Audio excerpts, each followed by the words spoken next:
சோத்தரிக்கிறோம். எங்கள் அப்பா பிதாவை தந்தையை நன்றியோடு துதிக்கிறோம், சோத்தரிக்கிறோம். நேற்றும் இன்றும் என்றும் மாறாதவரை நிறுத்திக்கிறோம், சோத்தரிக்கிறோம்.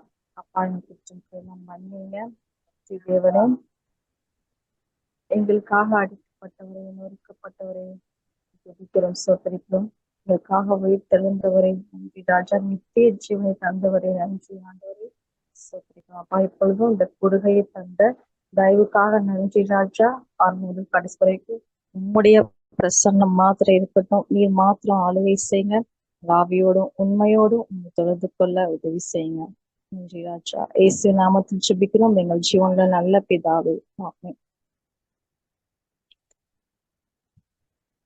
என்னை மறவாஸ் என்னை மறவா இயேசுநாதா, உந்தன் தயவால் என்னை நடத்தும்.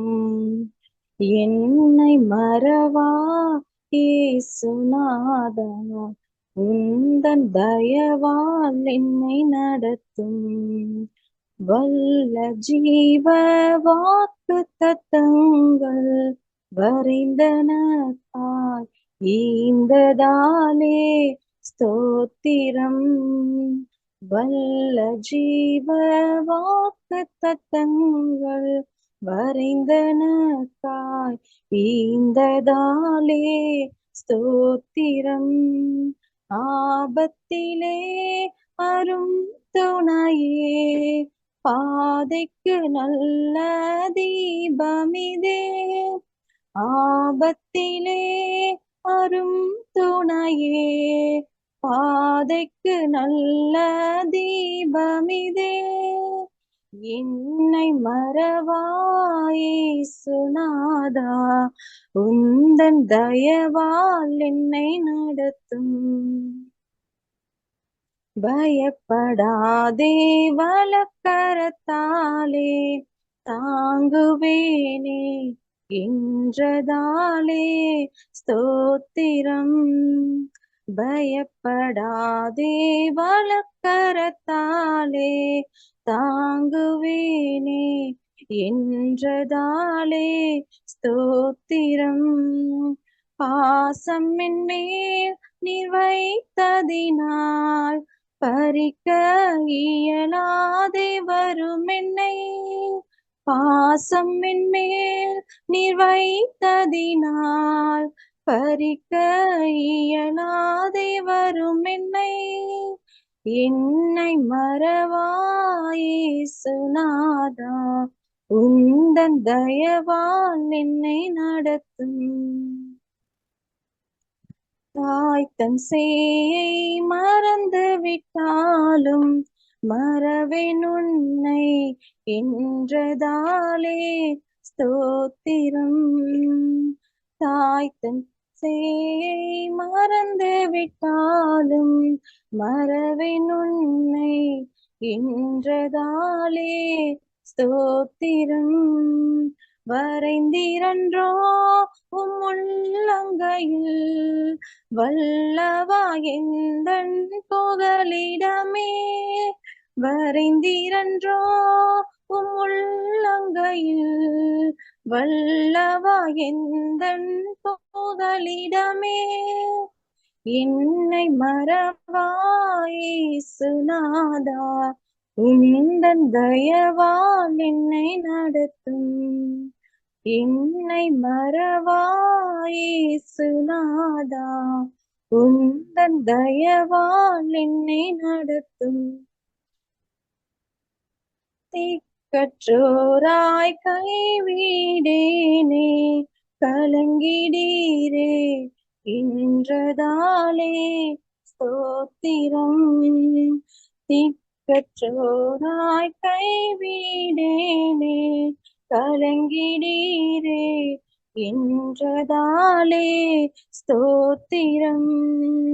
நீரறியா யாதும் நேரிடா என் தலை முடியும் எண்ணினீரே. நீரறியா யாதும் நேரிடா என் தலை முடியும் எண்ணினீரே. என்னை மறவாயேசுநாதா, உந்தன் தயவால் என்னை நடத்தும். என்னை மறவாயேசுநாதா, உந்தன் தயவால் என்னை நடத்தும். என்னை முற்றும் ஒப்புவித்தேனே, ஏற்று என்றும் நடத்துவீரே, ஸ்தோத்திரம். என்னை முற்றும் ஒப்புவித்தேனே, ஏற்று என்றும் நடத்துவீரே, ஸ்தோத்திரம். எப்படியும் வருகையிலே ஏழை என்னை சேர்த்திடுவே, எப்படியும் வருகையிலே ஏழை என்னையும் சேர்த்திடுவே. என்னை மறவாயேசுநாதா, உந்தன் தயவால் என்னை நடத்தும். என்னை மறவாயேசுநாதா, உந்தன் தயவால் என்னை நடத்தும். ஆண்டவர் எப்பவுமே நம்ம மறக்க மாட்டார், நம்ம விட்டு விலகவும் மாட்டார், நம்மளை கைவிட மாட்டார். ஆனால் நம்ம தான் சில சமயங்கள்ல அவரை மறந்துடுவோம். எப்ப மறப்பான மறக்க மாட்டோம், ஆண்டவர் எப்படி மறக்க முடியும் அப்படின்னு நம்ம சொல்லுவோம். ஆனா ஒரு கோபம் வர நேரத்துல, ரேஜ் வர நேரத்துல, மற்றவங்களை குறைக்கிற நேரத்துல, ஒரு இச்சிக்கிற காரியத்துல, இந்த டைம்ல நம்ம மறந்துடுவோம். ஆனா அந்த டைம்ல நம்ம ஆண்டவரை மறக்காம அவருடைய வார்த்தையை நோக்கி பார்த்தா, அவரையும் நோக்கி பார்த்தா, அந்த பாவங்களை நம்ம ஜெயிக்க முடியும். இந்த உலகத்தை நம்ம ஜெயிக்க முடியும், நித்திய ஜீவனை பெற்றுக்க முடியும். அந்த நோக்கத்தோடு கூட நாம் இன்னொரு பாடலை பாடுவோம். மறப்பேனோ மறந்து போவேனோ, உம்மை மறந்தால் இந்த உலகில் வாழ்வேனோ. மறப்பேனோ மறந்து போவேனோ, உம்மை மறந்தால் இந்த உலகில் வாழ்வேனோ. நான் நிற்பதும் நிர்மூலமாகாததும், நான் நிற்பதும் நிர்மூலமாகாததும் உங்க கிருபதா, உங்க கிருபதா, உங்க கிருபதா, உங்க கிருபதா. நன்றி நன்றி ஐயா, நன்றி நன்றி ஐயா, நன்றி நன்றி ஐயா, நன்றி நன்றி ஐயா. கருவினிலே கண்டவரே, நல்லவரே, உமக்கு நன்றி. கருவினிலே கண்டவரே, நல்லவரே, உமக்கு நன்றி, உமக்கு நன்றி, உமக்கு நன்றி, உமக்கு நன்றி, உமக்கு நன்றி. நான் நிற்பதும் நிர்மூலமாகாததும், நான் நிற்பதும் நிர்மூலமாகாததும் உங்க கிருபதா, உங்க கிருபதா, உங்க கிருபதா, உங்க கிருபதா. நன்றி நன்றி ஐயா, நன்றி நன்றி ஐயா, நன்றி நன்றி ஐயா,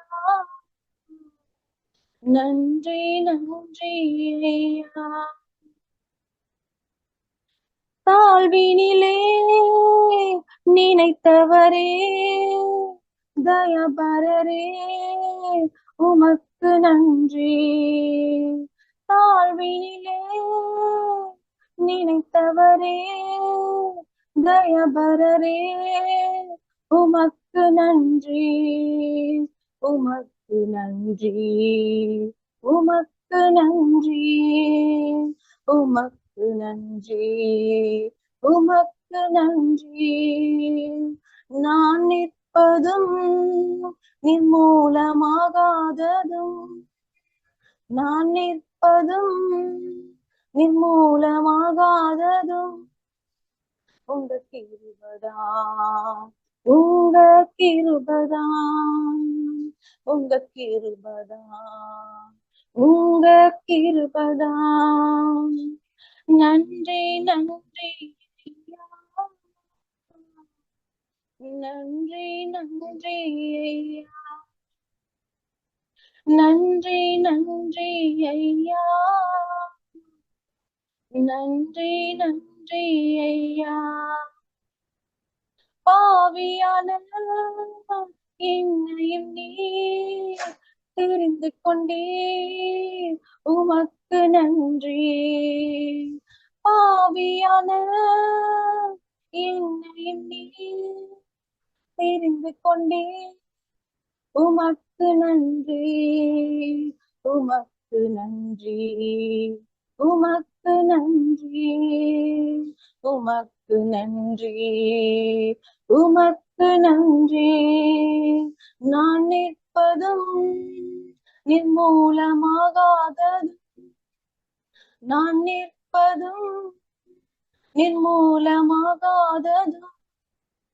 உங்க கிருபைதான், உங்க கிருபைதான், உங்க கிருபைதான், உங்க கிருபைதான். நன்றி நன்றி ஐயா, நன்றி நன்றி ஐயா, நன்றி நன்றி ஐயா, நன்றி நன்றி ஐயா. மறப்பேனோ மறந்து போவேனோ, உம்மை மறந்தால் இந்த உலகில் வாழ்வேனோ. மறப்பேனோ மறந்து போவேனோ, உம்மை மறந்தால் இந்த உலகில் வாழ்வேனோ. நான் நிற்பதும் நிர்மூலமாகாததும், நான் நிற்பதும் நிர்மூலமாகாததும் உங்க கிருபைதான், உங்க கிருபைதான், உங்க கிருபைதான், உங்க கிருபைதான். நன்றி ராஜா, நன்றியுடன் துதிக்கிறோம், சோத்திருக்கிறோம் அப்பா. ஆண்டவரே, நாங்கள் நிற்கிறது நிர்மூலமாகாதிருக்கும் உங்களுடைய கிருபைதான் ராஜா. அப்பா, அந்த கிருபையம் காத்துக்கொள்ள ஒவ்வொருவருக்கும் உதவி செய்யுங்க ஆண்டவரே. முடிவு பரியந்தம் வெற்றிருக்க பிள்ளையாக இருக்க உதவி செய்யுங்க. மீதியான வேலையை கருத்துல ஒப்பு கொடுக்கிறோம். செய்து கொடுக்கிற சகோதரியும் ஒப்பு கொடுக்கணும் ஆண்டவரே. அதை மறைத்து நீங்க பேசுங்கப்பா, எங்கள் இருதயத்தை திறந்துங்க. நன்றி தேவரே. எல்லா துதிக்கா நம்ம உமக்கே செலுத்துகிறோம். இயேசுவின் நாமத்தில் ஜெபிக்கிறோம் எங்கள் ஜீவன்ல நல்ல பிதாவே. ஆமென். Amen. Amen. Thank you, sister. Amen. Amen. Proceed. Praise Lord, brother. Praise Lord. எல்லாருக்கும் நன்றி. கர்த்தர் நல்ல இந்த ராத்திரி வேலைக்காக கர்த்தரை நான் துதிக்கிறேன். அருமையான ஆராதனை வேலைக்காக நன்றி. பாடின சிஸ்டருக்கு ரொம்ப நல்லா இருந்தது. அருமையான ஒரு ஆராதனை வேலையா இருந்தது. அப்படின்னாலே கர்த்தரை துதிக்கிறேன். இந்த நாளும் நம்ம வேதத்துக்கு நேராக நம்முடைய இருதயத்தை திருப்ப போகிறோம். கர்த்தர் நம்மோடு கூட பேச வேண்டும், இடைப்பட வேண்டும், அநேக காரியங்களை கற்று நமக்கு கற்றுத்தர வேண்டும். இந்த நேரத்துல கூட நம்ம சீஷர் ஆகுவோம் என்ற தலைப்புல இந்த ஒரு சின்ன தியானத்தை நம்ம பார்ப்போம். லூக்கா 14ஆம் அதிகாரம் 28 முதல் 30 வரையிலும் உள்ள வசனத்தை யாராவது வாசிப்போம். உங்களில் ஒருவன் ஒரு கோபுரத்தை கட்ட மனதாயிருந்து அஸ்திபாரம் போட்ட பின்பு முடிக்க திராணி இல்லாமற் போனால், பார்க்கிறவர்கள் எல்லாரும் இந்த மனுஷன் கட்டத் தொடங்கி முடிக்க திராணி இல்லாமற் போனான் என்று சொல்லி தன்னை பரியாசம் பண்ணாதபடிக்கு அதை கட்டி தீர்க்கிறதற்கு தனக்கு நிர்வாகம் உண்டோ இல்லையோ என்று முன்பு அவன் உட்கார்ந்து செல்லும் செலவை காண காண கணக்கு பார்க்காமல் இருப்பானோ? ஆமென்.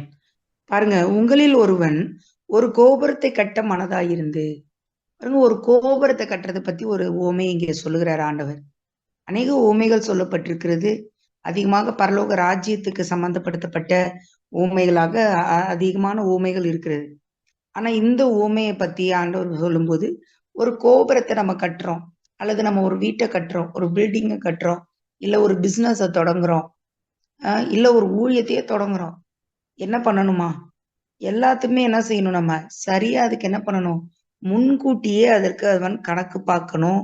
இது எவ்வளவு செலவாகும், அதோட ஆதியிலேருந்து அதுக்கு அஸ்திபாரம் போடுறதுலேருந்து அதை முடிச்சு செரமனி பண்ணி முடிக்கிற வரையிலும் அதுல இருக்கிற ஒவ்வொரு காரியத்தையும் கணக்கு பார்க்காம ஒருத்தவங்க ஒரு விஷயத்துல கை வச்சுட்டா என்ன ஆகும்? அந்த வேலை திராணி இல்லாம முடிக்க முடியாம பாதியில நின்னா அநேகர் கண்களுக்கு முன்பதாக அது எப்படி இருக்கும்? இழிவானதாக இருக்கும். நிறைய குடும்பங்கள்ல பார்த்திருக்கலாம். 1, 2 பேரை நீங்க ஒரு வேளை பார்த்திருக்கலாம். நாங்க இருக்கிற வீட்டுக்கு பின்னாடியே பாருங்களேன், படையப்பா வீட்டுக்கு பின்னாடி நாங்க இருக்கோம். அந்த வீடு பாத்தீங்கன்னா ஒரு பெரிய பங்களாவா கட்டியிருக்கிறாங்க. அதனாலதான் அது படையப்பா படத்துல வர மாதிரி ஒரு பங்களா. சோ அந்த ஷேப்ல கட்டினனாலதான் அந்த பேரு படையப்பா வீடு. பெரிய பங்களா கட்டியிருக்காங்க. ஆனா பாத்தீங்கன்னா அது முடிக்கவே இல்ல. அது பூசப்படல. அதோடைய மதில்கள்லாம் அவ்வளோ உயரமா கட்டப்பட்டிருக்கிறது. அவ்வளோ அழகா ஷேப்பா ஒவ்வொரு டிசைனும் பார்த்து பார்த்து செஞ்சிருக்கிறாங்க. அது மாடியில ஒரு பெரிய விண்டோ இருக்கும். இந்த விண்டோவே போடல. அது பாத்தீங்கன்னா பழைய அரண்மனையில அந்த காலத்துல இருக்கிறது மாதிரி இருக்கும். மாடியில போய் நான் பார்க்கும்போது இந்த வீட்டுக்கு வந்தபோது ரொம்ப வருத்தமா இருக்கும். இவ்வளவு அழகான ஒரு வீடு. இத முடிக்காம எப்படி போட்டாங்க? இத எப்படி முடிக்காம போட்டாங்க? அது என்னோட மனச ரொம்ப பாதிச்சிருக்கு. ரொம்ப வருத்தப்பட்டிருக்கேன் அத நான் பார்த்து. ஏன்னா, இன்னைக்கு ஒரு சின்ன வீட்ட கட்டுறது எவ்வளவு பெரிய சவால்ன்னு நம்ம எல்லாருமே அறிந்திருக்கிறோம். எவ்வளவு பண தேவைகள் அதுக்கு இருக்குது. எவ்வளோ பிரயாசப்படணும். எவ்வளவு வீட்ட கட்டிப்பாரு, கல்யாணத்த பண்ணிப்பாருன்னு சொல்லுவாங்க. அப்போ அத இப்படி முடிக்காம போட்டாங்களே! என்னவா இருக்கும்? ஏதா இருக்கும்? என்ன காரியமா இருக்கும்? அப்படின்னு சொல்லி என் மனசுக்குள்ள நானே புரிஞ்சுக்குவேன். ஏன்னா யாருன்னு தெரியாது. அதோட ஓனர் யாருன்னு தெரியாது. ஆனா அது பின்னாட்கள்ல கேள்விப்பட்டேன். அவர் ஒரு ஸ்மக்லர். ஸ்ரீலங்காவை சேர்ந்த ஒரு ஸ்மக்லர் கட்டின ஒரு வீடு அது. அவருக்கு இங்க அநேக சொத்து பத்துகள் இருக்கு. அவர் ஏதோ கேஸ் சம்பந்தமா மாட்டி ஒருவேளை சுவிட்சர்லாந்துக்கு எங்கேயோ ஓடி போயிட்டாரு அப்படின்னு சொல்றாங்க. ஒரு சிலர் அவர் மரிச்சு போயிட்டாருன்னு சொல்றாங்க. மொத்தத்துல இவ்வளவு அழகான ஒரு அரண்மனையை கட்டினது போல கட்டியும் அதை அவர் அனுபவிக்காம போயிட்டாரு.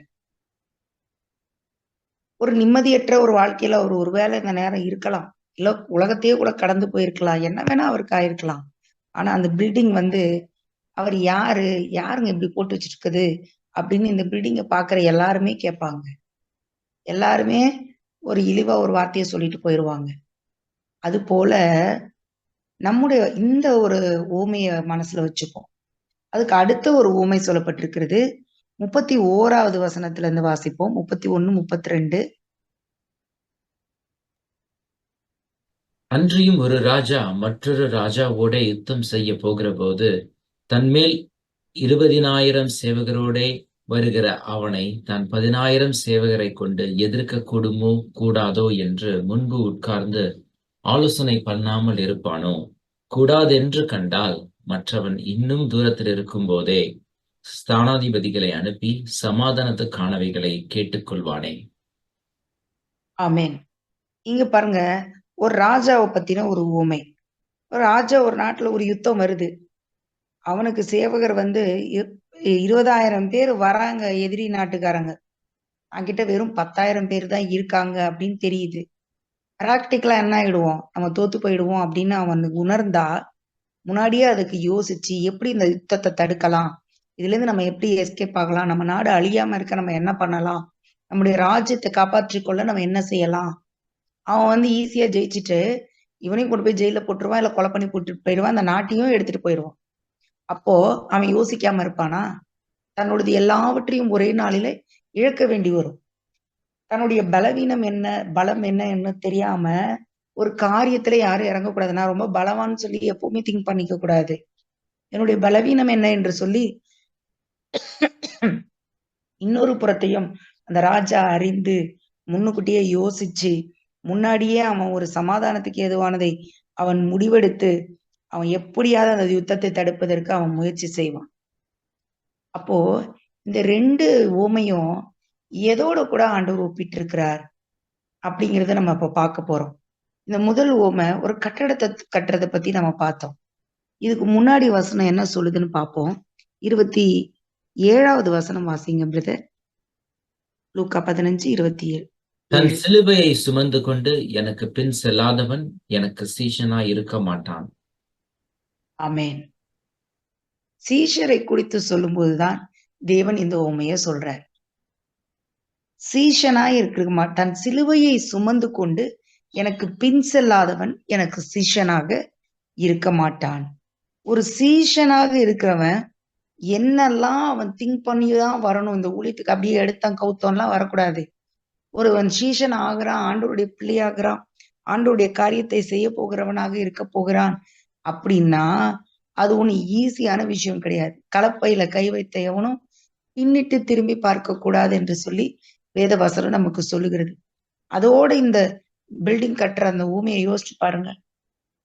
இதுல இருக்கிற சாதகம் என்ன, இதுல இருக்கிற பாதகம் என்ன, இதுல வந்தா நமக்கு என்ன நஷ்டம் வரும், இதுல வந்தா நமக்கு என்ன லாபம் வரும், எவ்வளவு புகழ்ச்சி வரும், எவ்வளவு இகழ்ச்சி வரும், ஏன் உயிரை கொடுக்க வேண்டி வரும், எல்லாத்தையும் இழக்க வேண்டி வரும். இதெல்லாம் கணக்கு பார்க்காம என்ன பண்ணிடக்கூடாது, வந்துடக்கூடாது. அதுக்கு முன்னாடி வசனம் 26வது வசனம் பாருங்க. ஒருவேளை இது நான் கொடுக்கலன்னு நினைக்கிறேன், நான் வாசிக்கிறேன்.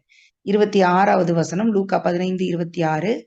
யாதொருவன் என்னிடத்தில் வந்து தன் தகப்பனையும் தாயையும் மனைவியையும் பிள்ளைகளையும் சகோதரரையும் சகோதரிகளையும் தன் ஜீவனையும் வெறுக்காவிட்டால் எனக்கு சீஷனாக இருக்க மாட்டான். தன் சிலுவையை சுமந்து கொண்டு எனக்கு பின் செல்லாதவன் எனக்கு சீஷனாக இருக்க மாட்டான். அப்போ சீஷனாக அழைக்கப்பட்டவன், தேவனால் தெரிந்து கொள்ளப்பட்ட ஒருவன், அவன் என்ன செய்ய வேண்டி வருமா? தகப்பனை கூட இழக்க வேண்டிய சூழ்நிலை வரலாம், தாயை கூட இழக்க வேண்டிய சூழ்நிலை வரலாம், சொந்த மனைவியை இழக்க வேண்டி வரலாம். எத்தனையோ மிஷினரிகளுடைய கதைகளை படிச்சிருப்பீங்க. மனைவிகளை அங்கு விட்டுட்டு இந்த ஊருக்கு வந்து ஊழியம் செய்து குடும்பம் பிரிந்திருந்த அநேக கதைகள் உண்டு.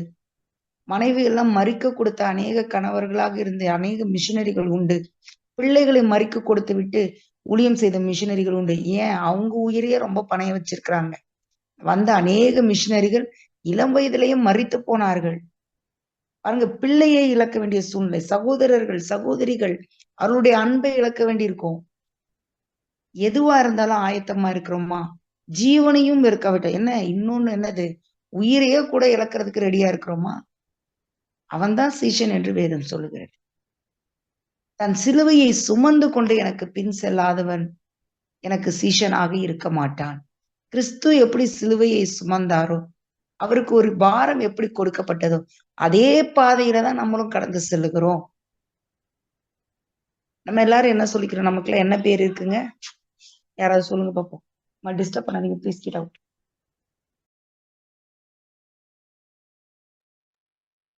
நம்மளெல்லாம் என்னன்னு சொல்லி சொல்றோம் சொல்லுங்க பாப்போம். கிறிஸ்தவர்கள் சொல்லிக்கிறோம். இன்னொரு அழகான பேர் உண்டே, ஊழியர். ஊழியக்காரங்கன்னு எத்தனை பேர் சொல்லிக்கிறோம் சொல்லுங்க. சாதாரணமா என்ன சொல்றோம்? விசுவாசிகள் சொல்லிட்டு போயிடுறோம் ஈஸியா. விசுவாசிகள் சொல்லிட்டு போயிடுறோம். ஆண்டவர் அதுக்காக நம்மளை அழைச்சாரு. விசுவாசிகள் சொல்லிட்டு நம்ம என்ன நினைச்சுக்கிறோம்? ஒரு ஓரத்துல உட்கார்ந்துட்டு போறவங்க நம்ம நம்பிக்கிட்டு இருக்கிறோம். ஆனா வசனம் என்ன சொல்லுது? சீஷனாகத்தான் தேவன் ஒவ்வொருவரையும் தெரிந்து கொண்டார். அவன் உயிரையும் இழக்கிறதுக்கு ஆயத்தமா இருக்கணும், எதையும் இழப்பதற்கு அவன் ஆயத்தமாக இருக்க வேண்டும். தனக்கு கொடுக்கப்பட்ட சிலுவை அல்லது தனக்கு கொடுக்கப்பட்ட ஒரு கடினமான பாதை அல்லது ஊழிய பாதை, அது எதுவாக இருந்தாலும் அதை சுமந்து கொள்வதற்கு அவன் ஆயத்தமா இருக்கணும். அப்போ இதுக்குள்ள போனா எனக்கு என்னெல்லாம் நடக்கும் நடக்காது எல்லாமே தெரிஞ்சிருக்கணும். சாதகத்தை மட்டும் இல்ல, பாதகத்தையும் சேர்த்து அவன் கணக்கிலிட வேண்டும். ஒரு கோபுரத்தை கட்டுறதுக்கு முன்னாடி என்னென்னலாம் அவன் பிளான் பண்றான். கல் வேணும், மண் வேணும், சிமெண்ட் வேணும், பெயிண்டர் வேணும், எலக்ட்ரிஷியன் வேணும். அப்போ நான் ஆண்டவரை நம்பி இந்த ஊழியத்துக்கு போறேனே, என்ன எனக்கு என்னெல்லாம் தேவை இருக்கிறது? நான் எப்படியெல்லாம் உருவாக்கப்படணும், என்னை நானே செதுக்கிக் கொள்ள வேண்டும், உருவாக்க வேண்டும், என்னை நானே கட்டி எழுப்ப வேண்டும். இதெல்லாம் கணக்கு பார்த்துட்டு தான் உள்ள வரணும். ஈஸியா வந்துட்டு ஈஸியா பின்னாடி ஓடணும்னு நினைச்சோம்னா முன்னாடி நிலைமையை பார்க்கிலும் பின்னாடி நிலைமை இன்னும் மோசமா போயிடும். பாருங்க, இது இந்த ராஜா தன்னுடைய எதிரி கிட்ட இருந்து எப்படி அவனுடைய பலம் குறைவாக இருந்தால் ஒருவேளை அவன் என்ன பண்றான், முன்னாடியே போய் ஒரு சமாதானத்தை அவன் தேடுகிறான். அதுக்கு அடுத்த வசனத்தை பாருங்க, 33வது வசனம். அப்படியே உங்களில் ஆமா, எவனாகிலும் தனக்கு உண்டானவைகளை எல்லாம் வெறுத்து விடாவிட்டால் அவன் எனக்கு சீஷனாய் இருக்க மாட்டான். ஆமேன்.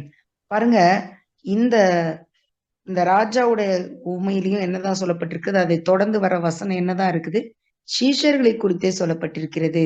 அப்படியே உங்களில் எவனாகிலும் தனக்கு உண்டானவைகளை எல்லாம் வெறுத்து விடாவிட்டால் அவன் எனக்கு சீஷனா இருக்க மாட்டான். நமக்கு சில நேரத்துல ஆண்டவர் எனக்கு என்னப்பா இயேசுவே, எனக்கு இதை கொடுக்காம போயிட்டீங்களே, அதை தரமா போயிட்டீங்களே, இதை என்கிட்ட இருந்து எடுத்துட்டீங்களே, இதை ஏன் எனக்கு தரல, அவங்களுக்கு எல்லாம் தந்திருக்கீங்களே, ஏன் எனக்கு மட்டும் இப்படிதான் நடக்குது, ஏன் என் வாழ்க்கை மட்டும் இப்படி இருக்குது, நான் உங்களை நம்பி வந்தனே, நான் இப்படி இருக்கிறேன். எத்தனையோ முறை அநேகருக்கு அநேக மனஸ்தாபங்கள் இருக்கு. ஆனா யோசிச்சு பாருங்க, வசனம் என்ன சொல்லுது, தனக்கு உண்டான எல்லாவற்றையும் வெறுத்து விடாவிட்டால் அவன் எனக்கு சீஷனாக இருக்க மாட்டான். அதனாலதான் சில சோதனை பாதைகள்ல, வனாந்திர பாதைகள்ல எல்லாவற்றையும் நாம் வெறுத்து, எல்லாவற்றையும் அதை உதறி, எல்லாவற்றையும் குப்பையும் தூசின்னு என்னைக்கு பவுல் நினைச்சாரோ அன்னைக்குதான் ஒரு மிகச்சிறந்த ஒரு அப்போஸ்தலனாக இருக்க முடிஞ்சது. எல்லாவற்றையும் குப்பை என்று எண்ணி, கிறிஸ்துவை அறிகிற அறிவுக்காக எல்லாவற்றையும் நஷ்டம் என்று எண்ணி குப்பையில தூக்கி போட்டு வந்துட்டார். அப்படி வந்ததுனாலதான் தேவன் வல்லமையாக பவுலை எடுத்து பயன்படுத்த முடிந்தது. எத்தனையோ சீஷர்கள் இருந்தாங்க ஆண்டவருக்கு, ஆனாலும் பவுல் பிரகாசித்த விதம் எவ்வளவு இருந்தது பாத்தீங்களா, எப்படி இருந்துச்சு பாத்தீங்களா. எங்கேயும் ஊழியத்துக்காக கூட அவர் தனக்கென்று அவர் காணிக்க கூட அவர் சேர்க்கல. தர்ம பணத்தை சேர்த்து இந்த எருசலேம்ல கஷ்டப்பட்டவங்களுக்கு தான் கொடுத்தாரே தவிர தனக்கு காணிக்க வேணும், தனக்கு வீடு வேணும், தனக்கு வசதி வேணும், இல்லது என்னையதான் பெரிய ஆள் அப்போஸ்தலன்னு எல்லாரும் சொல்லணும், என்னதான் முன்னாடியில நிறுத்தணும், அப்படி எல்லாம் பவுல் எதிர்பார்க்கவே இல்லை. பவுல் எல்லாவற்றையும் வெறுத்து தள்ளிவிட்டு, ஏன் அவரு திருமணம் செய்து கொள்ளாமலேயே ஒருவேளை அதுக்கு முன்னாடி ஹிஸ்டரி என்னன்னு நமக்கு தெரியல. ஆனா அவர் பாட்டு எல்லாத்தையும் வெறுத்து தள்ளிட்டு அவர் பாட்டு ஊழியத்தை செஞ்சுட்டு இருந்தாரு. ஏன் என்னை போல ஆகுங்க, என்னை போல நீங்களும் கிறிஸ்துவை பின்பற்றுங்கன்னு சொன்னாரு. அப்போ எல்லாவற்றையும் வெறுத்து அவையெல்லாம் குப்பை. அவர் பெரிய ஸ்காலர், அந்த காலத்திலேயே 2 PhDக்கு அளவு இன்னைக்கு ஆக்ஸ்போர்ட் யூனிவர்சிட்டியில படிக்கிற அளவுக்கு படிச்சு 2 PhD வாங்கினா எப்படி இருக்குமோ அப்படி கமாலியலின் பாதத்துல உட்கார்ந்து கற்று தேறின மனுஷன். இன்னொரு பக்கம் பார்க்க போனா அவர் ஒரு செல்வந்தரும் கூட. அது எல்லாவற்றையும் தூக்கி போட்டார். யூதனுக்கு யூதனா மாறினார், கிரேக்கனுக்கு கிரேக்கனா மாறினார். இன்னைக்கு USA சிட்டிசன்னா ஒரு பெரிய பெருமை இருக்கு, ஒரு பெரிய விஷயம் இருக்கு, காரியம் இருக்கு. ஒரு யூரோப்பியன் சிட்டிசன்னா சந்தோஷப்படுறோம். ஆனா அன்னைக்கு அவன் ஒரு ரோம குடிமகன். அந்த பெருமை பேரு எல்லாத்தையுமே ஆண்டவருக்காக மட்டும்தான் பவுல் பயன்படுத்தினாரே தவிர அது எல்லாம் பரிசேயன் தான், யூதன் தான். ஆனா அந்த பெருமையெல்லாம் அவர் காட்டிக்கொள்ளல. இதெல்லாம் குப்பைன்னு தூக்கி போட்டார், எல்லாவற்றையும் வெறுத்திருந்தார். இந்த ஆண்டவருக்காக ஓடுவதற்கு கையும் காலும் தேவன் கொடுத்த இருதயத்தையும் தவிர அவர்கிட்ட ஒண்ணும் இல்லை. எல்லாவற்றையும் வெறுத்தபடினால, எல்லாவற்றையும் தூக்கி எறிய அவர் கற்றுக்கொண்டபடினால, எல்லா சூழ்நிலையிலும் மனரம்யமாய் அவரால் இருக்க முடிந்தபடினால சிறைச்சேதம் வந்தது. கடைசியில சிறைச்சேதம் பண்ணப்பட்டுதான் கொல்லப்பட்டாரு. கப்பல் சேதம் வந்தது, திருடர்கள் வந்தாங்க, அடிச்சாங்க, கல் எறிஞ்சாங்க, துப்புனாங்க, செத்து போயிட்டான்னு நினைச்சு தூக்கி போட்டு போனாங்க. யூதர்கள் சகோதரர்கள் அவங்கதான் அவரை துரத்தி துரத்தி பாடா படுத்துனாங்க. போய் ராஜாக்களுக்கு முன்னாடி நிக்க வேண்டி வந்தது, சாட்சி கொடுக்க வேண்டி வந்தது, எத்தனையோ சூழ்நிலைகள், பாம்பு கடிச்சது, எல்லாம் பார்த்ததெல்லாம் உபத்திரவம். போற இடம்லாம் கட்டுகள், போகிற இடம்லாம் உபத்திரவங்கள் எனக்கு நியமிக்கப்பட்டிருக்கிறது, கட்டுகள் எனக்கு நியமிக்கப்பட்டிருக்கிறது. எல்லாம் தெரியும். எல்லா உபத்திரவத்திலையும் அவர் எல்லாத்தையும் வெறுத்துட்டு அதெல்லாம் தூக்கி ஓரம் போட்டு ஆண்டவருக்காக ஓடுறதுல மட்டும்தான் அவர் தீவிரம் காட்டின ஒரு சீஷனாக இருந்தார். இதுக்கு அடுத்தபடியாக நம்ம அப்போஸ்தலர் 11ஆம் அதிகாரம் 26வது வசனத்தை வாசிப்போம். அவர்கள் ஒரு வருஷ காலமாய் சபையோடே கூடியிருந்து அநேக ஜனங்களுக்கு உபதேசம் பண்ணினார்கள். முதல் அந்தியோக்கியாவிலே சீஷர்களுக்கு கிறிஸ்தவர்கள் என்கிற பெயர் வழங்கிற்று. ஆமென். பாருங்க, அந்தியோகா பட்டணத்துல இந்த சீஷர் ஊழியம் செய்த நாட்கள்ல சீஷர்களோட கூட்டம் அங்க பெருகி இருக்கிறது. அன்னைக்கு அந்த சீஷர்களைத்தான் கிறிஸ்துவை இவர்கள் பின்பற்றுகிறபடினாலே கிறிஸ்தவர்கள் என்று அவர்கள் அழைக்கப்பட்டார்கள். முதலாக அந்த பேர் அந்த ஊர்ல தான் அவர்களை வழங்கப்பட்டது. அப்போ சீஷர்களுக்கு பேரு தாங்க கிறிஸ்தவர்கள். கிறிஸ்துவை பின்பற்றின சீஷர்கள் எல்லாத்துக்கும் ரெடியா இருக்கணும். ஒரு சோல்ஜர் போயிட்டு இன்னைக்கு நான் யுத்தத்துக்கு போக முடியாது, எனக்கு லீவ் கொடுங்க, ரெஸ்ட் கொடுங்க எல்லாம் கேட்க முடியாது. நான் என் ஒய்ஃபை பார்க்க போகணும், என் குழந்தை பிறந்திருக்கு பார்க்க போகணும், அப்பா செத்து போயிட்டாங்க போகணும், அப்படிலாம் சொல்ல முடியாது. அவன் எந்த நேரத்திலையும் அவன் அதிகாரி என்ன சொல்றாரோ நில்லுன்னா நிக்கணும், உட்காரணும், சுடுனா சுடணும், உன்னையே சுட்டுக்கானா கூட சுட்டுக்கணும். அப்படியே ஆயத்தமா இருந்தாதான் அவன் அந்த நாட்டு படையில அவன் சிறந்த வீரனாக விளங்க முடியும். அதை விட அதிகமா கிறிஸ்துவுக்காக தீவிரவாதிகளை போல நின்னவங்க தான் இந்த சீஷர்கள், இந்த அப்போஸ்தலர்கள். இவர்களுக்கு தான் என்ன பெயர்? கிறிஸ்தவர்கள் என்று பெயர். இன்னைக்கு கிறிஸ்தவர்கள்னு சொல்லிக்கிற எல்லாரும் இந்த சீஷர்களை போல இருக்கிறோமா, அல்லது கிறிஸ்தவர்கள் என்ற ஒரு பேர் மாத்திரம் எனக்கு இருந்தா போதும், சர்டிபிகேட்ல இருந்தா போதும்? ஞானஸ்நான சர்டிபிகேட் இருக்குதுங்களா? நீங்க எந்த சர்ச் மெம்பர்ஷிப் ஃபார்ம்ல இருக்குதுங்களா? பரலோகத்துல என்ட்ரி ஆயிட்டோம் நம்ம நினைச்சுக்கிறோம். இல்ல, இப்படியெல்லாம் வாழ்ந்தவர்கள் தான் கிறிஸ்தவர்கள். ஆமென். நம்ம பார்க்கும் போனா அடுத்த வசனம் மத்தேயு 4ஆம் அதிகாரம் 18 முதல் 22 வசனம். இயேசு கலிலேயா கடலோரமாய் நடந்து போகையில் மீன் பிடிக்கிறவர்களாயிருந்த 2 சகோதரராகிய பேதுரு எண்ணப்பட்ட சீமோனும் அவன் சகோதரன் அந்திரேயாவும் கடலில் வலை போட்டுக் கொண்டிருக்கிற போது அவர்களை கண்டு, என் பின்னே வாருங்கள், உங்களை மனுஷரை பிடிக்கிறவர்களாக்குவேன் என்றார். உடனே அவர்கள் வலைகளை விட்டு அவருக்கு பின் சென்றார்கள். அவர் அவ்விடம் விட்டு போகையில் வேறே 2 சகோதரராகிய செபதேயுவின் மகன் யாக்கோபும் அவன் சகோதரன் யோவானும் தங்கள் தகப்பன் செபதேயுவினுடைய படவிலிருந்து தங்கள் வலைகளை பழுது பார்த்து கொண்டிருக்கிற பொழுது அவர்களை கண்டு அவர்களையும் அழைத்தார். உடனே அவர்கள் படவையும் தங்கள் தகப்பனையும் விட்டு அவருக்கு பின் சென்றார்கள். ஆமென். இங்க பாருங்க, சீஷர்களை தேவன் தேர்ந்தெடுத்த விஷயம் இந்த இடத்துல எழுதப்பட்டிருக்கிறது. இயேசு கலிலேயா கடற்கரமா நடந்து போயிட்டு இருக்கிறாரு. மீன் பிடிச்சிட்டு இருக்கிற பேதுருவை பாக்குறாரு, சீமோனை பாக்குறாரு. வலைய போட்டு மீன் அகப்படல. அப்புறம் அவர் வார்த்தையின்படியே வலைய போட்டாங்க. திரளான மீன் கிடைச்சது. ரெண்டு படகு நிரம்பிச்சு, இழுக்கவே முடியல. அவ்வளவு மீன் எல்லாம் கிடைச்சிச்சு. எடுத்துட்டு போய் வித்து பணக்காரல் ஆகலான்னு ஒருவேளை பேதுரு நினைச்சிருப்பாரு. அடுத்த விஷயம் என்னன்னு கூப்பிட்டாரு, என் பின்னே வாருங்கள், நான் உங்களை மனுஷரை பிடிக்கிறவர்களாக்குவேன். நீ வெறும் மீனை தான்ப்பா பிடிச்சிட்டு இருக்க, என் பின்னாடி வா, என்னை நம்பி வா, நான் உன்னை எந்த அளவுக்கு மாத்துறேன்னு ஆண்டவர் சொன்னார். இன்னைக்கு நீங்களும் நானும் எங்கேயோ ஒரு எத்தனாம் நூற்றாண்டுல 1ஆம் நூற்றாண்டுல வந்த தோமா வந்தாரு. அது தொடர்ந்து அநேக மிஷினரிகள் வந்தாங்க. பல நூற்றாண்டு காலம் நடுவுல இருண்ட காலமாக இருந்தது. இன்றைக்கு இந்த சுவிசேஷம் பற்றி பரவி இந்த கடந்த 4-5 நூற்றாண்டுகளாக பரவி கொண்டிருக்கிறது. இந்த காலகட்டத்துல இன்னைக்கு எத்தனையோ பேர் விநாயகர் சதுர்த்தி கொண்டாடிட்டு இருக்கிறாங்க. எத்தனையோ பேரு விக்கிரகத்துக்கு பின்னாடி போயிட்டு இருக்கிறாங்க. நீ கூட நான் அந்த திருச்சிய இவ்வளவு நாள் இருக்கிறேன், ஆனாலும் இப்பதான் கொஞ்சம் நான் வெளியில போகும்போது ஒரே கோவில்கள், வெறும் கோவில்கள் நிறைந்த நகரமாக இருக்கிறது. ஒரு சந்துக்குள்ளேயும் ஒரு பெரிய பெரிய கோவில்கள் இருக்கிறது. அப்படி இதெல்லாம் எப்படியும் எல்லா கோயில்களும் பாத்தீங்கன்னா பல நூற்றாண்டுகளுக்கு முன்னாடி கட்டப்பட்டதாகவும் இருக்குது. புதுசும் இருக்குது, பழசும் இருக்குது. அப்படிலாம் மக்கள் இருக்கிறாங்க. உங்களையும் என்னையும் ஆண்டவர் எதுக்கு தேர்ந்தெடுத்தார்? இந்த பேதுருவையும், இந்த சீமோனையும், இந்த படகுல மீன் பிடிச்சிட்டு இருந்த இவங்கள தேவன் எதற்காக தேர்ந்தெடுத்தாரோ, அதே நோக்கத்தோட தான் உங்களையும் என்னையும் கூட அவர் தேர்ந்தெடுத்தார். பாருங்க, உடனே வலைகளை விட்டு அவருக்கு பின் சென்றார்கள்.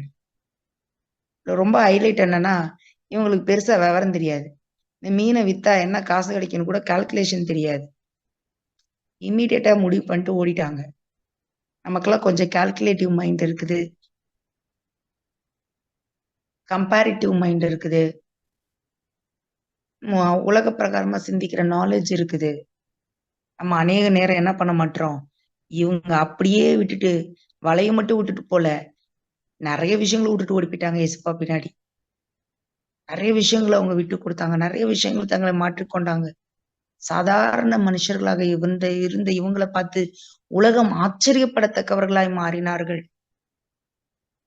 பாருங்க, 21வது வசனத்துல, அவர் அவ்விடம் விட்டு போகையில் வேறே 2 சகோதரராகிய செபெதேயுவின் மகன் யாக்கோபும் அவன் சகோதரன் யோவானும் தங்கள் தகப்பன் செபெதேயுவுடனே படவிலிருந்து தங்கள் வலைகளை பழுது பார்த்து கொண்டிருக்கும் போது அவர்களை கண்டு அவர்களையும் அழைத்தார். மீன் பிடிச்ச அலசி மீன் கிடைக்கலன்னு தேடின பேதுருவையும் சீமோனையும் அழைச்சாரு. அதே நேரத்துல அந்திரேயாவையும் அழைச்சாரு. அதே நேரத்துல பழுது பார்த்து வலைய பார்த்துக்கிட்டு இருந்த இவர்களையும் யாக்கோபையும் அழைத்தார். செபெதேயுவின் குமாரனாகிய யாக்கோபு யோவான் இவர்களையும் அழைத்தார்.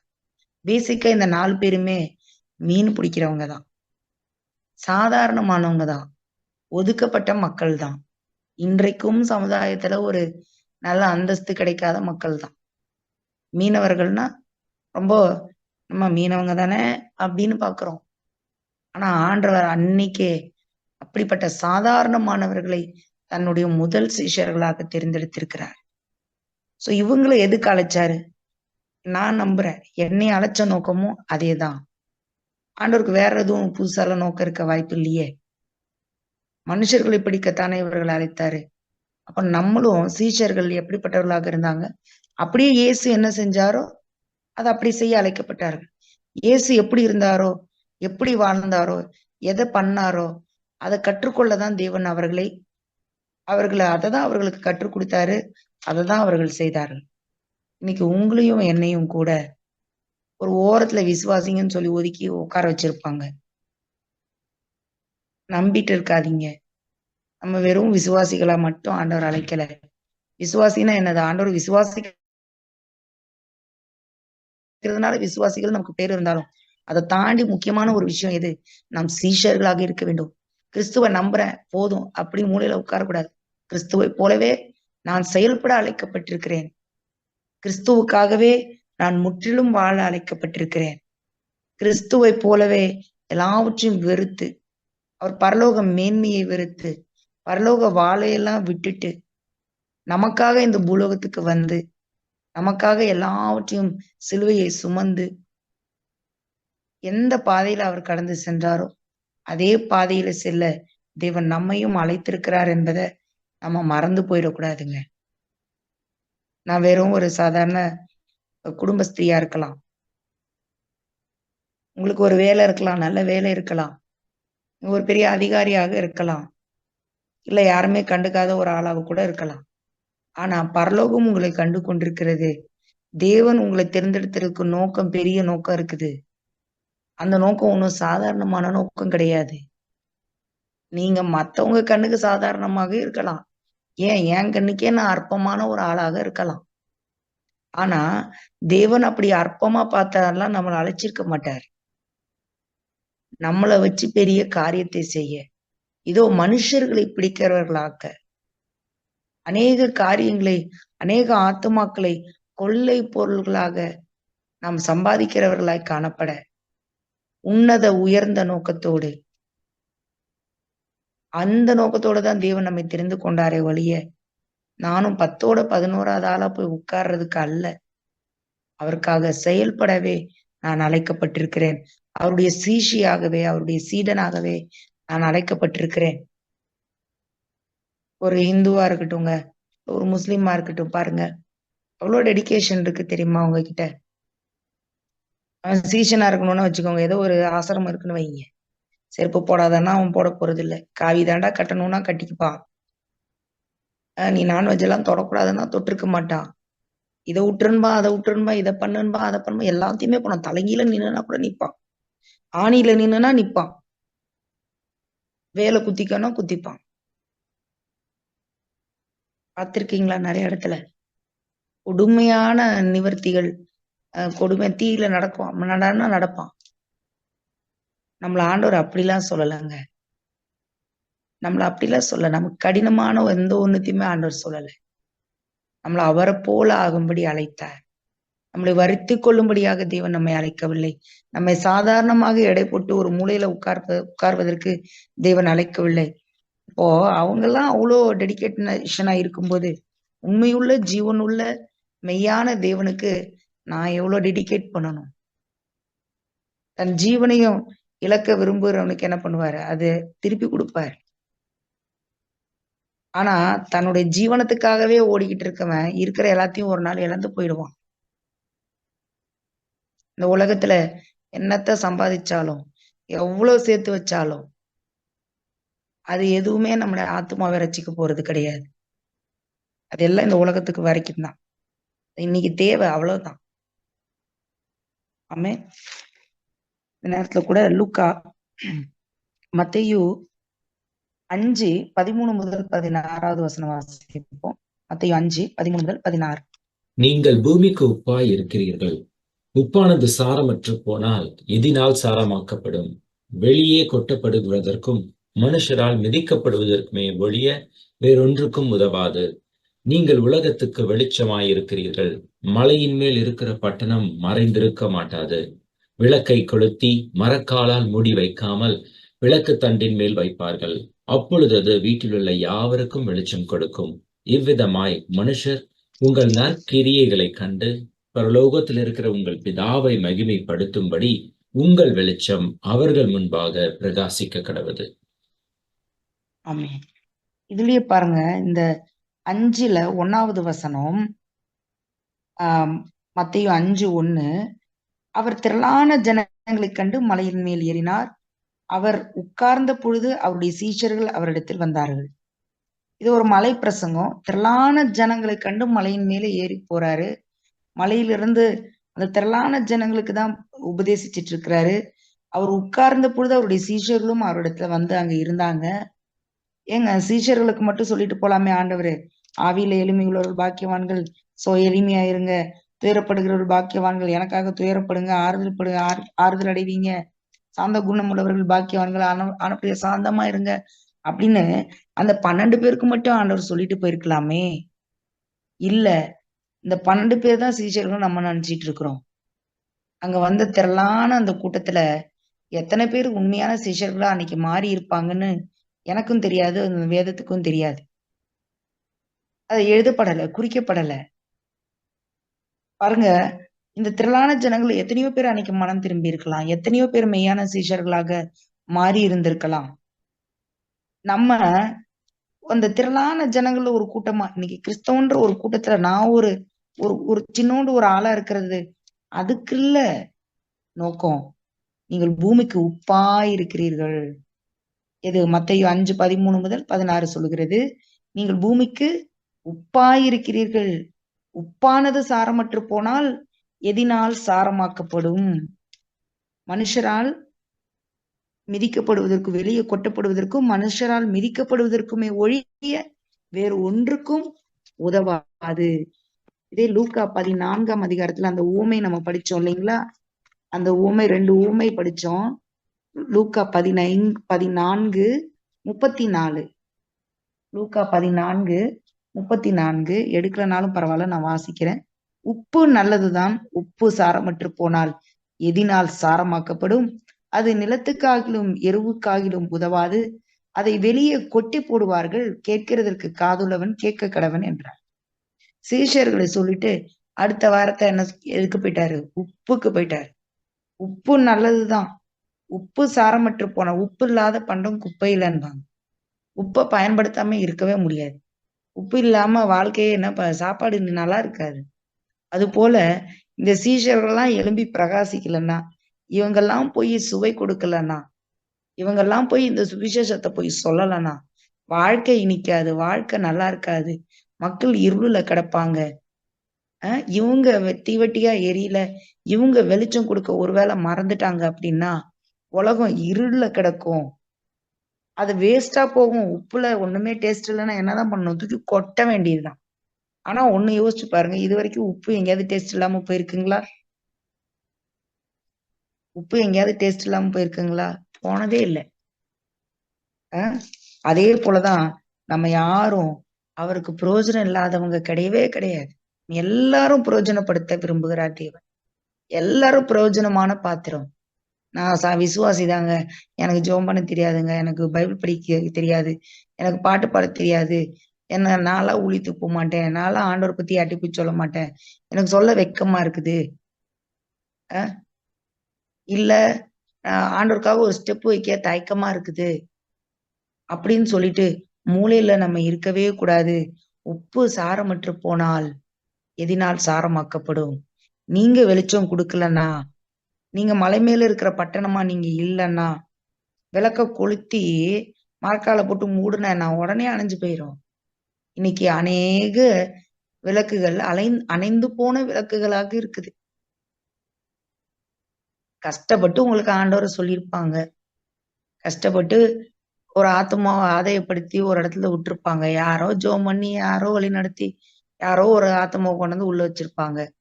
ஆனா இன்னைக்கு இருக்கிற கிறிஸ்தவம் அவங்களை என்ன பண்ணிட்டு இருக்குது அப்படின்னா, விளக்க கொளுத்தி மரக்கால போட்டு மூடுன கதையா அவங்களோட அந்த மேன் பவர் அவங்களை எடுத்து பயனே படுத்தாம, அல்லது அவர்கள் பயன்பட வேண்டியவர்கள் என்பதை அவர்களுக்கு சொல்லக்கூட சொல்லாம, நீ ஒரு விசுவாசி, நீ இவ்வளவுதான் செய்யணும், ஒரு லிமிட்ட போட்டு ஒரு மூலையில உட்கார வச்சு,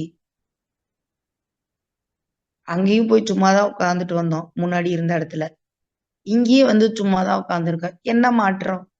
ஏன் இங்க வந்திருக்கணும்? அவசியமே இல்லையே. அப்போ நீங்கள் உலகத்துக்கு வெளிச்சமா இருக்கிறீர்கள். நம்ம விளக்கு எரிஞ்சிட்டு இருக்குதா, இல்ல மூடி வச்சு அணைச்சு விட்டோமா? யோசிச்சு பாருங்க.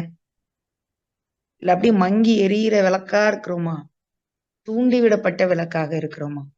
எரிந்து பிரகாசிக்கிற தீவட்டிய போல யோவான் ஸ்நானகன் இருந்தான்னு சொல்லி பார்க்கிறோம். அப்பொழுது அது வீட்டில் உள்ள யாவருக்கும் வெளிச்சம் கொடுக்கும். இவ்விதமாய் மனுஷர் உங்கள் நற்கிரியைகளை கண்டு பரலோகத்தில் இருக்கிற உங்கள் பிதாவை மகிமைப்படுத்தும்படி உங்கள் வெளிச்சம் அவர்கள் முன்பாக பிரகாசிக்க கடவது. அப்போ இப்படியாய் நாம் பிரகாசிக்க வேண்டும். மனுஷர்களுக்கு முன்பதாக நற்கிரியைகளை சொல்ல வேண்டும். ஆண்டவருடைய நாமத்தை கொண்டு செல்ல வேண்டும். அவருக்கு நம்ம சாட்சியாய் வாழ்ந்து காண்பிக்க வேண்டும். உப்பு எப்படி உபயோகமானதாக இருக்கிறதோ அப்படிப்பட்ட உபயோகமானவர்களாக, கிறிஸ்துவுக்காய் உபயோகப்படுகிறவர்களாக அனுதினமும் யோசிச்சு பாருங்க. என்னாலாம் ஒண்ணும் பண்ண முடியாது அப்படின்னு தயவு செஞ்சு யாருமே நினைக்காதீங்க. ஏதாவது உங்களால பண்ண முடியும். ஏன் ஏதாவதுன்னு கூட சொல்ல மாட்டேன், சிறப்பானதை உங்களால செய்ய முடியும். மனம் இருந்தா மார்க்கம் உண்டு. ஆசைப்பட்டீங்கன்னா ஆண்டவர் வழியை திறப்பார். பிரயாசம் கொஞ்சம் பட்டீங்கன்னா திறந்த வாசலை உனக்கு முன்பதாக வைத்திருக்கிறேன், அதை ஒருவனும் உனக்கு பூட்ட மாட்டான்னு சொல்லிடுவார். அப்போ நம்ம வெறும் நான் சாதாரண ஒரு பிலீவர்ன்றது பெரிய வார்த்தை தான், நல்ல வார்த்தை தான். ஆனா சில நேரத்துல எனக்கு பிடிக்காத வார்த்தை அது. விசுவாசி அப்படின்ற ஒரே ஒரு பேரை சொல்லி மூலையில உட்கார்ந்துட்டு வைக்கிறதுக்கு ஆண்டவர் நம்மளை ரட்சித்தாரு. அதற்காக தேவன் இவ்வளவு பாடுபட்டாரு, ரத்தம் சிந்தினாரு. அதுக்காக யாரோ ஒருத்தவங்க உபவாசம் போட்டு நம்மள எல்லாம் ரட்சிப்புக்குள்ள நடத்தினாங்க. சும்மாவா ஆண்டவர் நம்மள அழைச்சாரு? எவ்வளவு போராட்டத்தை தாண்டி இன்னைக்கு நீங்க கிறிஸ்துவுக்குள்ள வந்திருந்திருப்பீங்க. எல்லாத்துக்கும் ஒரு நோக்கம் இருக்கு. எல்லாமே இதுதான் நோக்கம், அவருடைய சீஷர் ஆகும்படி, அவர் சீஷர்களைப் போல நாம் வாழும்படி, அவர் சொன்ன காரியத்தை நாம் நிறைவேற்றும்படி. இதுதான் நம்முடைய நோக்கமாக இருக்கிறது. ஆமென். மத்தேயு 28ஆம் அதிகாரம் 16 முதல் 20 வசனங்கள் வாசிப்போம். 11 சீஷர்களும் கலிலேயாவிலே இயேசு தங்களுக்கு குறித்திருந்த மலைக்கு போனார்கள். அங்கே அவர்கள் அவரை கண்டு பணிந்து கொண்டார்கள். சிலரோ சந்தேகப்பட்டார்கள். அப்பொழுது இயேசு சமீபத்தில் வந்து அவர்களை நோக்கி, வானத்திலும் பூமியிலும் சகல அதிகாரமும் எனக்கு கொடுக்கப்பட்டிருக்கிறது. ஆகையால் நீங்கள் புறப்பட்டு போய் சகல ஜாதிகளையும் சீஷராக்கி, பிதா, குமாரன், பரிசுத்த ஆவி நாமத்தினாலே அவர்களுக்கு ஞானஸ்தானம் கொடுத்து, நான் உங்களுக்கு கட்டளையிட்ட யாவையும் அவர்கள் கைக்கொள்ளும்படி அவர்களுக்கு உபதேசம் பண்ணுங்கள். இதோ உலகத்தின் முடிவு பரியந்தம் சகல நாட்களிலும் நான் உங்களுடனே கூட இருக்கிறேன் என்றார். ஆமென். ஆமென். பாருங்க, இங்க 11 சீஷர்கள் மலைக்கு போனாங்க. அங்க இயேசு வானத்துக்கு எடுத்துக்கொள்ளப்பட்டார். அப்போ சகல அதிகாரமும் எனக்கு கொடுக்கப்பட்டிருக்கிறது, அதை உங்களுக்கு தரேன். நீங்க புறப்பட்டு போய் சகல ஜாதிகளையும் சீஷராக்குங்க அப்படின்னு சொன்னாருன்னு பாக்குறோம். இன்னும் அடுத்த சுவிசேஷங்கள் எல்லாம் பார்க்கும்போது அவர் புறப்படும் பொழுது, அவர் அந்த ஒலிவு மலையிலிருந்து அவர் எடுத்துக்கொள்ளப்படும் பொழுது அங்க திரளான ஜனங்கள் இருந்தாங்க. 500க்கும் மேற்பட்டவர்கள் அவரை பார்த்தாங்கன்னு சொல்லி எல்லாம் சொல்லப்படுது. அப்படி இருக்கும்போது அது அந்த இடத்துல வெறும் 11 பேர் மட்டும் கிடையாது. இன்னும் திரளான மக்கள் அங்க இருந்தாங்க. அத்தனை பேருக்கும் தான் ஆண்டவர் என்ன சொன்னாரு? நீங்கள் புறப்பட்டு போய் சகல ஜாதிகளையும் சீஷராக்கி, யாரா இருந்தாலும் பரவாயில்ல, எந்த ஜாதியானா இருக்கட்டும், அவன் ஆப்பிரிக்கனா இருக்கட்டும், அமெரிக்கனா இருக்கட்டும், யாரா இருக்கட்டும், எல்லாரையும் போய் என்ன பண்ணுங்க? சீஷர்கள் ஆக்குங்க. பிதா, குமாரன், பரிசுத்த ஆவியின் நாமத்தினாலே அவர்களுக்கு ஞானஸ்நானம் கொடுத்து, நான் உங்களுக்கு கட்டளையிட்ட எல்லாவற்றையும் அவர்கள் கைக்கொள்ளும்படி அவர்களுக்கு உபதேசம் பண்ணுங்கள். இதோ முக்கியமான கமாண்ட் கொடுத்திருக்காரு ஆண்டவர். முக்கியமான ஒரு கட்டளை கொடுத்திருக்கிறாரு. இதோ உலகத்தின் முடிவு பரியந்தமும் சகல நாட்களிலும் நான் உங்களுடனே கூட இருக்கிறேன். நான் உங்க கூட இருக்கிறேன், நீங்க போங்க. தோமா இங்க வந்தாரு. தோமா கூட யாராவது உதவிக்கு வந்தாங்களான்னு எனக்கு அவ்வளவா அவரோட ஹிஸ்டரி நான் படிச்சது இல்ல. இந்த முறை கூட எனக்கு அது ஒரு அசைன்மெண்ட் இருக்கு பைபிள் காலேஜ்ல. கண்டிப்பா அப்ப நான் ரெஃபர் பண்ணுவேன். அவரு கூட யாரும் வந்தாங்களான்னு தெரியல. மிஞ்சு போந்தா ஒருத்தரோ 2 பேரோ அவர் கூட துணைக்கு கூட வந்திருக்கலாம். ஆனா அவங்க வந்து இன்னைக்கு இந்த இந்தியாவையே இவ்வளவு தூரம் நடத்தியிருக்காங்க. இன்னைக்கு அவங்களுடைய ரத்த சாட்சியா இந்த இடத்துல மறிச்சு, நம்முடைய தமிழ்நாட்டுல இருந்து இன்னைக்கு எவ்வளவு பெரிய எழுப்புதல், எவ்வளவு மக்கள் ரட்சிப்புக்குள்ள வந்திருக்கிறாங்க, எவ்வளவு ஆலயங்கள் கட்டப்பட்டிருக்கிறது, எவ்வளவு காரியங்கள் இன்னும் நடைபெற்று கொண்டிருக்கிறது. அப்படி இருந்தும் திரளான மக்கள் இன்னும் சந்திக்கப்படல. இன்னமும் நம்ம ரொம்ப குறைஞ்ச சதவீத மக்களை தான் நம்ம வந்து சந்திச்சிட்டு இருக்கிறோம். குறைந்த மக்கள் தான், குறைந்தபட்ச மக்கள் தான் ஆண்டவரை ஏற்றுக்கொண்டு வந்திருக்கிறாங்க. அப்படி இருக்கும்போது பாருங்க, அந்த ஒரு தோமாவை கொண்டு தேவன் இவ்வளவு செய்ய முடியும் அப்படின்னா, நம்ம ஒவ்வொருத்தரையும் கொண்டு அவர் எவ்வளவு செய்ய முடியும்? இப்ப இருக்கிறது இன்னும் கடைசி காலம். இன்னும் கடைசி காலம். என்னால எனக்கு தெரிஞ்சு ஒருத்தருக்கு வந்து குறைஞ்சது 200 கான்டாக்ட் இருக்குன்னு சொல்லுவாங்க. இல்ல மிஞ்சி போனா அது ஒரு 300 இருக்கும், 400, 500, 600. ஒரு மிகப்பெரிய பதவியிலயோ ஏதோ ஒரு பெரிய ஒரு பப்ளிக் சர்வீஸ்ல இருந்தோ அவங்களுக்கு ஒரு 1000, 2000 அப்படி கான்டாக்ட் இருக்கும். குறைஞ்சது ஒருத்தருக்கு 200 கான்டாக்ட் இருக்கும் கண்டிப்பா. அப்ப நான் என்னால அந்த ஒரு 200 பேரை சந்திக்க முடியும். அது போல இங்க இன்னைக்கு எத்தனை பேர் இருக்கோம்? 10 பேர் இருக்கோம். 10 பேரும் ஆளுக்கு ஒரு 200 பேர் என் கான்டாக்ட்ல உள்ளவங்கள, ஒண்ணும் வேணாம், உங்க மொபைல் நம்பர்ல இருக்கிறவங்களை எடுத்துக்கோங்க. உங்க ரிலேட்டிவ்ஸ், ஃப்ரெண்ட்ஸ், 10 பேரு இன்ட்டு 200 போடுங்க. எங்க வந்துச்சு? 2000 பேரை நம்ம என்ன பண்ண முடியும்? ஆண்டவருக்குள்ள அவங்களை ஏதோ ஒரு வகையில நடத்த முடியும். இந்த 2000 பேரும் செயல்பட ஆரம்பிக்கிறவங்களா மாறினா இப்படிதான் கிறிஸ்தவம் பரவ முடியுமே தவிர யாரோ ஒருத்தரால ஒண்ணும் பண்ண முடியாது. ஒவ்வொருத்தரும் எந்திரிச்சா மட்டும்தான் முடியும். ஒவ்வொருத்தரும் செயல்பட்டா மட்டும்தான் முடியும். நோவா காலத்துல வெள்ளம் வந்தப்போ நோவா ஒத்தாளு கத்தி என்ன பண்ண முடியும்? ஒரு ஆளு எத்தனையோ பேருக்கு சொல்லி பார்த்தாரு. குடும்பத்தை மட்டும்தான் காப்பாத்த முடிஞ்சிச்சு. எவ்வளவு சொன்னாலுமே மக்கள் என்ன பண்ணல? அவங்க காது கேட்கல, மனம் திரும்பல, அழிஞ்சு போனாங்க. நோவா காலத்துல நடந்தது போல வரும் நாட்கள்ல சீக்கிரத்துல நடக்க போகுது. வயநாடு நிலைமையை நினைச்சு பாருங்க. இன்னைக்கு இன்னொரு நாடு ஏதோ டக்குன்னு எனக்கு பேர் வரல. வடகொரியாவா? அங்கேயும் சேம் இப்ப வயநாட்டுல நடந்தது போல அங்கேயும் மலைச்சரிவு, அங்கேயும் பாத்தீங்கன்னாக்கா ஒரே நீர்னால மிகப்பெரிய அழிவு. ஒரு பக்கம் யுத்தத்துல அழிஞ்சிட்டு இருக்கிறாங்க, இஸ்ரேல் அழிஞ்சிட்டு இருக்கிறாங்க. இதுல அந்த பேரு வரல எனக்கு வாயில. மக்கள் ஒரு பக்கம் யுத்தத்திலையும், ஒரு பக்கம் நோயிலையும், ஒரு பக்கம் இயற்கை பேரழிவுகள்லையும், ஒரு பக்கம் சமுதாய சீர்கேடுகள்லையும் மோசமான அழிவுக்குள்ள போயிட்டே இருக்கிறோம். பெரிய பொருளாதார நெருக்கடி அடுத்தது அதுதான் வரப்போகுது. வந்துருச்சு, கிட்டத்தட்ட வந்துருச்சு. பெரிய பஞ்சத்துக்குள்ள போக போகுது நாடு. இப்படிப்பட்ட சூழ்நிலையில நாம ஒவ்வொருவரும் சீஷராகாவிட்டால், நாம் ஒவ்வொருவரும் சீஷராக செயல்படாவிட்டால், இவ்வளவு பெரிய திரளான ஜன கூட்டத்துக்கு நம்ம கர்த்தருக்கு கணக்கு கொடுக்க வேண்டி வருங்க. நாம் சீஷராக செயல்பட வேண்டும். ஆண்டுடைய நாமத்தை அநேருக்கு எடுத்துச் செல்லுகிற ஒரு நல்ல பாத்திரமாக நாம் காணப்பட வேண்டும். எதையாவது பண்ணுங்க.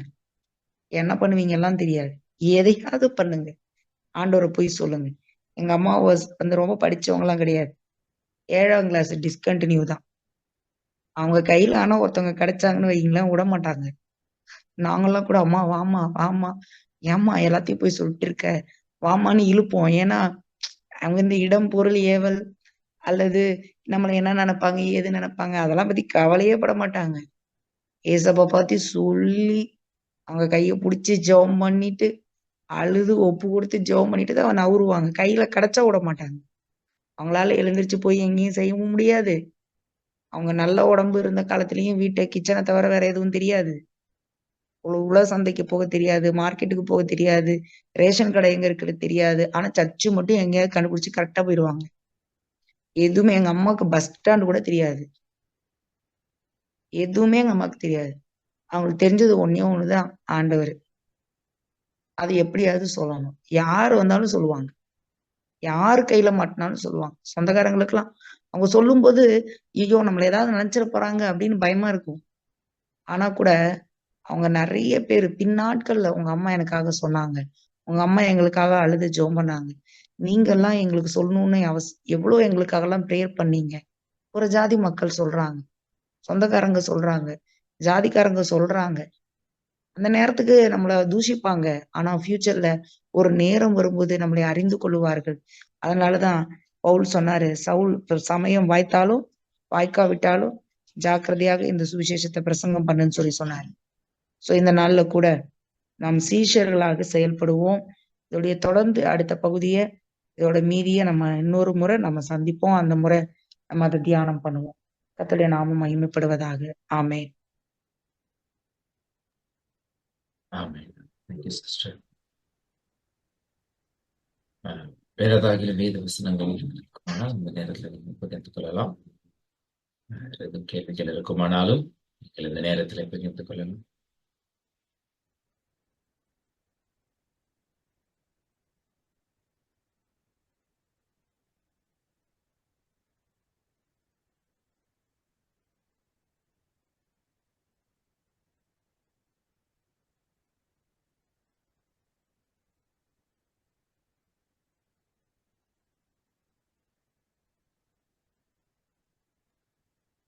ரட்சிக்கப்பட்ட புதுசுல அந்த வாஞ்சை அதிகமாக இருக்கிறது. எனக்குமே இந்த வாஞ்சை ரட்சிக்கப்பட்ட ஆரம்ப காலத்துல யாரிடத்துல எப்படியாகிலும் சுவிசேஷத்தை சொல்லணும் அப்படின்னு சொல்லிட்டு ட்ராக்ஸ் இல்லாம எங்கேயும் போறதில்ல. சமயம் வாய்த்தாலும் வாய்க்காவிட்டாலும் சொல்லிட்டு இருந்தோம். இப்ப அதே நேரத்துல அதே வாஞ்சையோட நம்ம செயல்படுகிறோமா அப்படின்னு பார்த்தோம்னா கொஞ்சம் மங்கி எறிகிற தெரியாகத்தான் நாம் இருக்கிறோம். ஆதியில் கொண்டிருந்த அன்பு சற்று குறைவாகவே காணப்படுகிறது. But God is in us, Holy Spirit is dwelling in us. He is the one who fires us up. So அதனால பரிசுத்தாவியானவரை சார்ந்து இருக்கும் பொழுது இந்த வாஞ்சையும் அந்த தாகத்தையும் அவர் கொடுத்து நடத்துவார். தாமே உங்களுக்கு அந்த வாஞ்சையை கொடுக்கட்டும்.